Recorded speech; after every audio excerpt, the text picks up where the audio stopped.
Hello दोस्तों, मैं जितेंद्र एक बार फिर से आप सभी आपके परिवार ट्रिकी भैया पे स्वागत करते हैं। पिछली वीडियो में हम लोग फैदोमीटर नामक यंत्र से समुद्र की गहराई मापने तक पढ़ लिए थे। आज उसी के आगे यांत्रिकी से संबंधित पढ़ते हैं। अभी तक जो लोग चैनल को सब्सक्राइब ना किए हों, चैनल को सब्सक्राइब करके और साथ ही बेल नोटिफिकेशन को ऑन कर दें ताकि हमारी वीडियो की अपडेट आप सभी को मिलती रहे। आइए दोस्तों, देर न करते हुए चलते हैं। पहला पॉइंट है, जब वस्तु सीधी रेखा में गतिमान हो उस गति को सरल रेखीय गति कहते हैं, जैसे बंदूक से छोड़ी गई गोली। अगला पॉइंट है, जब वस्तु किसी वक्रीय मार्ग के साथ साथ गतिमान हो तो उसकी गति वक्रीय गति कहलाती है, जैसे वक्रीय सड़क के मेड़ों पर चलती मोटर कार। अगला पॉइंट है, जब एक वस्तु किसी ऐसे वृत्ताकार पथ पर इस प्रकार से गतिमान हो कि उसकी गति किसी भी बिंदु पर स्पर्श रेखा डालकर प्रदर्शित की जा सके, वृत्तीय गति कहलाती है। जैसे दिया गया है कि पृथ्वी का उपग्रह द्वारा चक्कर लगाना। अगला पॉइंट है, कंपनीय गति उस गति को कहते हैं जब वस्तु किसी निश्चित बिंदु से इधर उधर गति करती है, जैसे घड़ी का लोलक अपनी मध्यमान स्थिति के दोनों ओर दोलन करती है। अगला पॉइंट है, किसी वस्तु द्वारा किसी समयांतराल में तय किए गए संपूर्ण मार्ग की लंबाई को दूरी कहते हैं। किसी वस्तु की अंतिम स्थिति तथा प्रारंभिक स्थिति के बीच की सीधी दूरी को विस्थापन कहते हैं। अगला पॉइंट, दूरी एक अदिश राशि है जिसमें केवल परिमाण की आवश्यकता होती है। आगे देखते हैं, विस्थापन सदिश राशि है जिसमें परिमाण और दिशा दोनों की आवश्यकता होती है। आगे देखते हैं,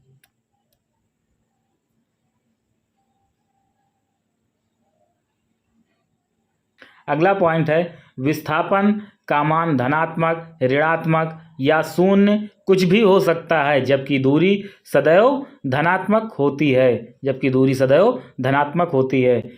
अगला पॉइंट, किसी वस्तु द्वारा इकाई समय में तय की गई दूरी को उस वस्तु की चाल कहते हैं। यानी यहाँ पे चाल की परिभाषा दिया गया है, किसी वस्तु द्वारा इकाई समय में तय की गई दूरी को उस वस्तु की चाल कहते हैं। अगला पॉइंट है, चाल एक अदिश राशि है, इसका एसआई मात्रक मीटर प्रति सेकंड होता है। अगला पॉइंट है, एकांक समय में किसी वस्तु द्वारा जितना विस्थापन होता है उसे उस वस्तु का वेग कहते हैं। किसी वस्तु के वेग परिवर्तन की दर को उस वस्तु का त्वरण कहते हैं। अगला पॉइंट दिया गया है, किसी वस्तु को जब क्षैतिज से कोई कोण बनाते हुए ऊर्ध्वाधर तल से प्रक्षेपित किया जाता है तो उसका पथ परवलयाकार होता है। वस्तु की यह गति प्रक्षेप गति कहलाती है। अगला पॉइंट है, किसी पिंड को पृथ्वी से फेंकने और वापस पृथ्वी पर गिरने के बीच के समय को उड्डयन काल कहते हैं।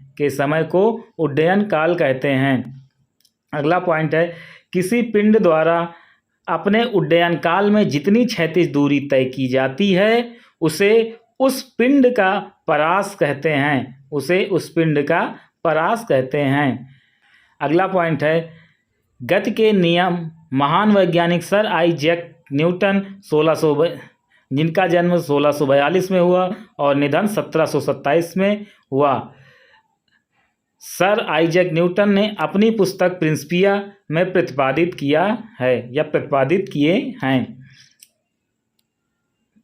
अगला पॉइंट देखेंगे, यदि कोई वस्तु विराम अवस्था में है तो वो विराम अवस्था में ही रहेगी और वो एक समान चाल से सीधी रेखा में चल रही है तो वैसे ही चलती रहेगी जब तक कोई बाह्य बल लगाकर उसकी वर्तमान अवस्था में परिवर्तन ना किया जाए। यही न्यूटन का प्रथम नियम होता है।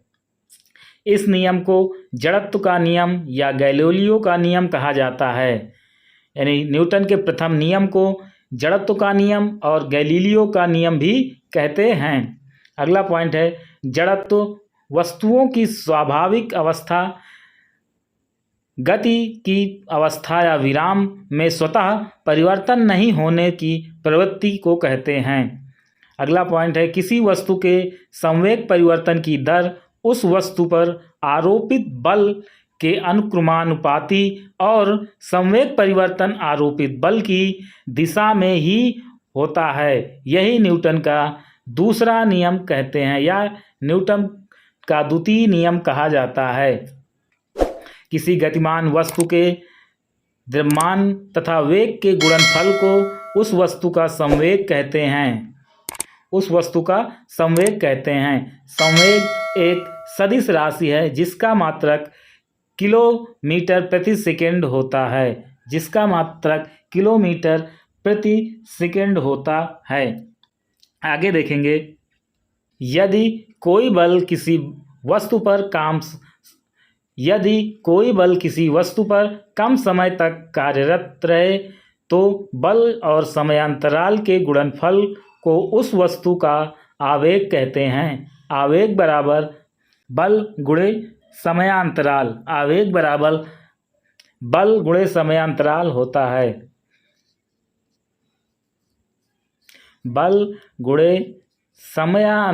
होता है।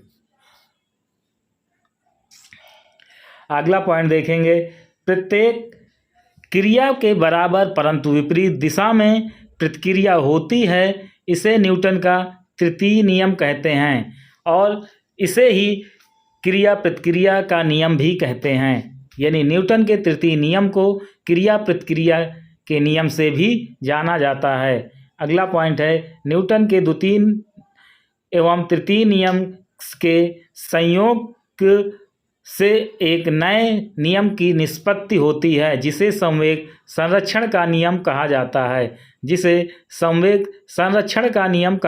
है।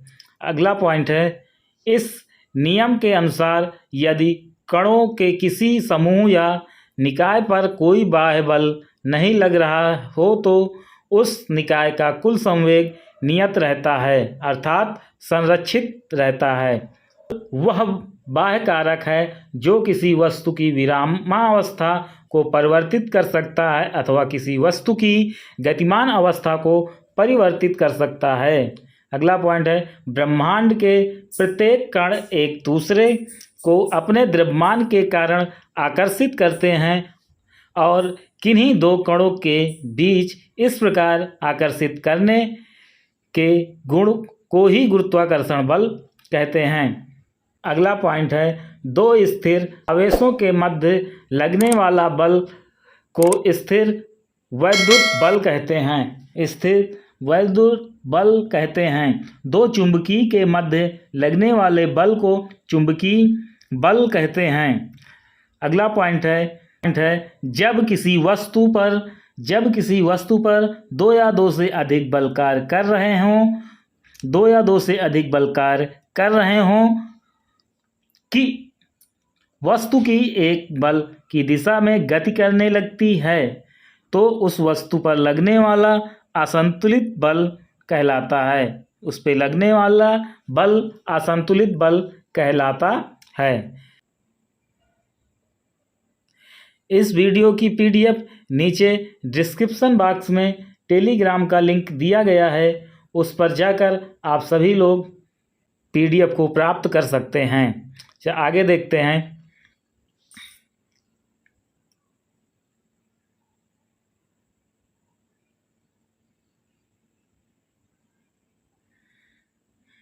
अगला पॉइंट दिया है संपर्क में रखी दो वस्तुओं के मध्य एक बल कार्य करता है जो दोनों वस्तुओं के बीच आपेक्षिक गति का विरोध करता है। यह बल ही घर्षण बल कहलाता है। कार्य बराबर बल गुणे बल की दिशा में विस्थापन, ये सूत्र होता है। कार्य एक अदिश राशि है जिसका मात्रक न्यूटन मीटर होता है, जिसका मात्रक न्यूटन मीटर होता है। किसी कार्य को करने की दर को शक्ति या सामर्थ्य कहते हैं। किसी कार्य को करने की दर को शक्ति या सामर्थ्य कहते हैं। अगला पॉइंट है, शक्ति का मात्रक जूल प्रति सेकंड या वाट होता है। जूल प्रति सेकंड या वाट होता है। 1 किलो वाट बराबर 1000 वाट के होता है, या वाट बराबर 6 वाट होता है। 10⁻6 वाट होता है। किसी वस्तु की कार्य करने की क्षमता उस वस्तु की ऊर्जा कहते हैं। उस वस्तु की ऊर्जा कहते हैं। ऊर्जा एक अदिश राशि है, इसका मात्रक जूल होता है। ऊर्जा एक अदिश राशि है जिसका मात्रक जूल होता है। अगला पॉइंट है, किसी वस्तु में गति के कारण कार्य करने की जो क्षमता आ जाती है उसे उस वस्तु की गतिज ऊर्जा कहते हैं। जबकि किसी वस्तु में विशेष अवस्था या स्थिति के कारण कार्य करने की क्षमता आ जाती है तो हम कहते हैं कि वस्तु में स्थितिज ऊर्जा है। वस्तु में स्थितिज ऊर्जा है। आगे देखते हैं,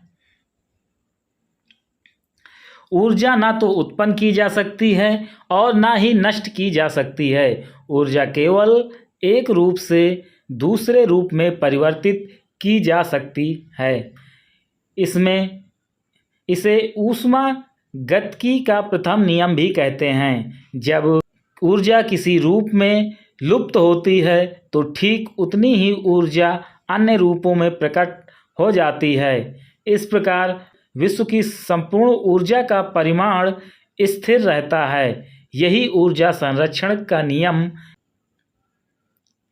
बांध के जल को बांध से नीचे गिराकर टरबाइन घुमाना।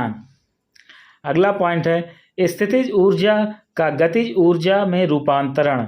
स्थितिज ऊर्जा का गतिज ऊर्जा में रूपांतरण।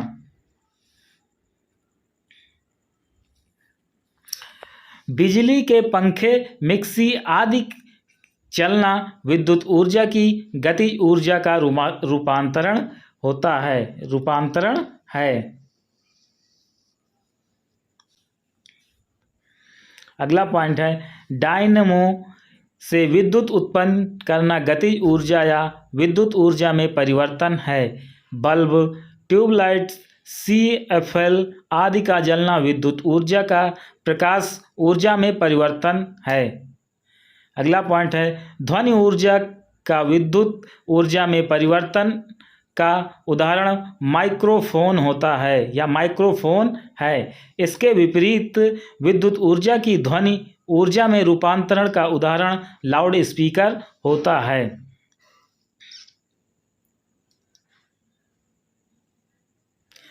अगला पॉइंट है, किसी चालक पर लगने वाले चुंबकीय